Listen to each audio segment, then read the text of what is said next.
vamos passar para a nossa aula de climatério. Tão linda quanto, mas cai bem menos na sua prova. Para a gente entender tudo sobre climatério, a primeira coisa que a gente tem que entender é quais são as oscilações hormonais que vão desencadear esse período e vão estabelecer uma menopausa. A gente sabe que a gente nasce com a quantidade de folículos ovarianos e depois que a gente nasce, a gente não produz mais nenhuma, a gente só faz perder atresia ao longo da nossa vida. Então, quando a gente está chegando ali por volta dos 45 anos, a gente está com a reserva ovariana muito diminuída. A gente tem poucos folículos em relação ao que a gente tinha antes. O que acontece? O folículo ovariano, ele produz a inibina B nas suas células da granulosa. A inibina B é o maior potente inibidor do FSH. Se eu tenho menos folículos ovarianos, eu vou ter menor produção de inibina B, que é o primeiro marco hormonal que a paciente está ali desencadeando a perimenopausa. Se eu tenho menos inibina B, o que vai acontecer? Eu vou aumentar o meu FSH, já que eu não vou ter mais tanta inibição. O que acontece? Que apesar de eu ter uma reserva ovariana diminuída, esse aumento de FSH vai conseguir estimular essa reserva, inclusive até mais. Ele consegue, às vezes, estimular até que mais folículos comecem a crescer. Lembra que folículo crescendo faz o quê? Produz estrogênio. E lembra que para eu ovular, eu tenho que ter um pico de LH. E para eu ter um pico de LH, eu tenho que ter um pico de estrogênio antes. Então, se eu tenho mais folículos crescendo, eu vou ter mais estrogênio, eu vou ter um pico de estrogênio mais precoce, pico de LH mais precoce e ovulações mais frequentes. E aí a paciente vai dizer para você, doutora, antes eu menstruava a cada 28, 26, 30 dias, agora eu estou menstruando a cada 20, 19, 18 dias, porque eu vou ter um encurtamento da minha fase folicular, porque eu estou tendo ovulações mais precoces. Mas o que é que vai acontecer com isso? Esse estímulo exagerado ao recrutamento de folículos, uma reserva diminuída, vai levar a realmente diminuir demais essa reserva. E aí vai diminuir mais a inibina B, vai diminuir mais essa reserva folicular e vai aumentar mais esse FSH. Só que agora, mesmo com o FSH mais elevado, eu não tenho mais folículos para serem recrutados. Então, ele vai tentar, mas não vai conseguir recrutar. E aí, a paciente vai dizer para você que vai ficar 2, 3, 4, 5, 6 meses sem menstruar, porque eu estou tendo uma diminuição da produção de estrogênio, já que eu não tenho folículos, então eu não consigo desencadear um pico de estrogênio, que vai levar a um pico de LH, que ela vai ovular. E aí ela vai começar a ter os ciclos longos, até que ela vai conseguir ficar 12 meses consecutivos sem menstruar e vai desencadear a menopausa. A menopausa, ela é um marco. 12 meses consecutivos sem menstruar, ela está na menopausa. E climatério é todo esse período, desde o início da perimenopausa, que inicia essas oscilações hormonais, oscilações menstruais, até eu ter uma menopausa estabelecida. Então, eu posso dizer que no início da perimenopausa, eu tenho uma diminuição da inibina B, um aumento do FSH e um aumento do estrogênio. Com a menopausa estabelecida, eu vou ter um aumento maior do FSH e vou ter uma diminuição do estrogênio. E com a menopausa tardia, tudo vai diminuir. O FSH vai diminuir e o estrogênio vai diminuir cada vez mais ao longo do seu período climatérico, ao longo da sua menopausa tardia. Mas, Amanda, quer dizer que a paciente na menopausa não tem nenhuma produção de estrogênio? Tem. Mas não vai ser aquele estrogênio que é o principal do ovário, que é o estradiol, porque o meu ovário não está mais produzindo estrogênio. Vai ser o estrogênio que é o principal, que a gente já aprendeu na aula de SOP, oriundo da conversão periférica. Vai ser a estrona, porque a gente ainda tem uma pequena quantidade de produção de androgênios ovarianos e tem a produção de androgênios da adrenal.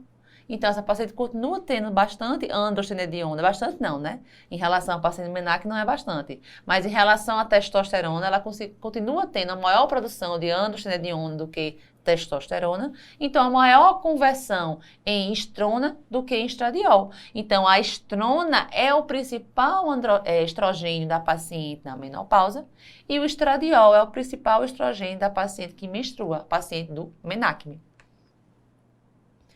E como é que a gente vai fazer o diagnóstico dessa paciente? Gente, ele é clínico. chama clínico retrospectivo, aquela paciente que está há 12 meses consecutivos sem menstruar. Ela está na menopausa. Então, não é necessário, eu não preciso de nenhuma dosagem hormonal, nem da UFSH, para fazer o diagnóstico, mas eu posso usar. Eu não preciso, mas ela pode ser realizada. E a gente vai usar principalmente se a paciente não tem útero. Eu não vou ter um marco da menstruação, eu vou usar. E aí eu vou usar um valor maior que 35 a 40 para dizer que a paciente está na menopausa. Eu digo que a menopausa ela foi precoce se ela aconteceu antes dos 40 anos e deve ser investigada, e tardia se aconteceu após 55 anos. Geralmente a paciente entra em menopausa por volta dos 50 anos. E o que é que sente essa paciente que está ali nesse período de perimenopausa e menopausa? Com certeza, o principal sintoma são os sintomas vasomotores fogachos. Por essas oscilações hormonais do estrogênio, por esse hipoestrogenismo, a gente tem alteração do centro termorregulador do corpo, que é o hipotálamo. E aí ele tem esses como se fosse esses socos de calor. É isso que a paciente refere. Doutora, eu estou bem, daqui a pouco vem uma onda súbita de calor, toma o corpo todo, dura poucos segundos, se associa a sudorese, palpitação, rubor facial e incomoda muito a paciente. É comum ela dizer que ela acorda a paciente dormindo e acordada por aquela onda de calor, muitas vezes acompanhada de sudorese. A irregularidade menstrual que a gente falou, então a paciente primeiro vai dizer que os ciclos estão curtos, depois que os ciclos estão longos. Quando ela menstrua, ela pode ter sangramentos aumentados. Alterações na pele, nos fântanos, nas unhas, nos cabelos, nas peles, relacionadas ao hipoestrogenismo. Síndrome geniturinária da menopausa. O que é isso? O nosso sistema urinário e o nosso sistema reprodutor, eles têm a mesma origem biológica. Então, o nosso sistema urinário baixo, ele também tem receptores de estrogênio, assim como o nosso sistema reprodutor. Então, ele também vai sentir a decorrência do hipoestrogenismo. Então, a gente vai ter sintomas de dispareunia, então a paciente refere que tem dor na hora de ter relação, secura vaginal, que é o principal sintoma que a paciente sente em relação à vagina, porque o estrogênio é importante para manter a lubrificação vaginal. Ela pode sentir ardor, independente da relação sexual, infecções urinárias de repetição, tudo isso decorrente do hipoestrogenismo.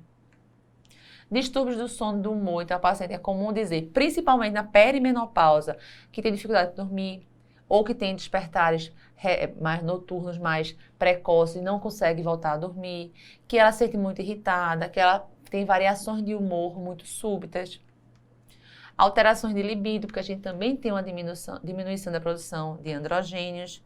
E aqui é muito importante, a menopausa é um estado que predispõe à osteoporose, a gente vai falar mais detalhado no fim dessa aula, porque o estrogênio ele é importantíssimo para manter a saúde óssea, a remodelação óssea.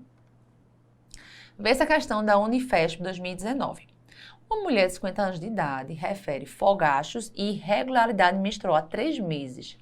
Qual hormônio deve ser avaliado e seu respectivo nível sérico para confirmar o diagnóstico de transição menopausal? Na verdade, a gente nem precisa disso, né? A gente não precisa. Paciente de 50 anos, ela está com irregularidade menstrual e fogacho. Ela está na perimenopausa. Mas se eu quiser, qual é o hormônio que eu vou usar?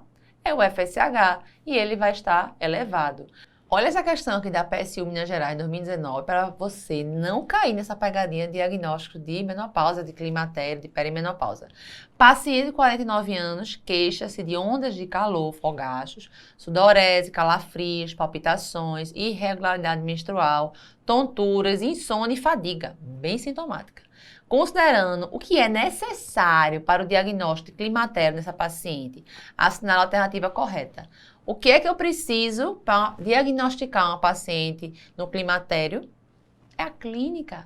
Menopausa, 12 meses seguidos sem menstruar. Paciente no climatério, paciente na perimenopausa é a paciente com todos os sintomas característicos de climatério. Então, eu só preciso do diagnóstico clínico relatado para a paciente. Então, veja, uma perguntou o que eu posso usar. Outra perguntou o que eu preciso. Então, eu não preciso de nada. É clínico, o diagnóstico é clínico retrospectivo. Agora, se eu quiser, eu posso dar FSH, mas ele não é necessário. Então, por isso que a letra A não é a resposta. Então, a gente não vai cair nessa pegadinha de questão. Vamos falar um pouquinho de algumas coisas mais específicas da paciente do climatério? Por exemplo, o ambiente vaginal. Então, aqui é um corte histológico da mucosa vaginal de uma paciente que menstrua, uma paciente no menacme, onde a gente tem bastante células superficiais, intermediárias, parabasais e basais. Então, quando a paciente entra na menopausa devido ao hipoestrogenismo, a gente vai ter uma diminuição dessas células superficiais e intermediárias. Só que essas células superficiais e intermediárias, elas são produtoras de glicogênio, então a gente vai ter uma diminuição da produção de glicogênio. Além disso, devido ao hipoestrogenismo, a gente vai ter uma diminuição dos bacilos de Dornelline, aquelas bactérias do bem que ajudam a proteger a sua vagina. Além de proteger, ela pega esse glicogênio e converte em ácido lático e diminui o pH vaginal naquela paciente que menstrua, porque fica por volta de 3,8, 4,5. Isso é bom porque esse pH tendendo a mais ácido é um pH que protege mais ainda contra patógenos. Se eu não tenho células superficiais intermediárias, não tenho glicogênio e também não vou ter os bacilos de Dornelline, o que vai acontecer? Meu pH vai tender a subir um pouquinho, a ficar um pouco mais básico. Então, ele vai sair de 3,8 para 4,5 por volta de 5 e vai ter um aumento do pH, que é mais característico na fase da menopausa. E esse pH, ele acaba conferindo menos proteção contra patógenos nocivos.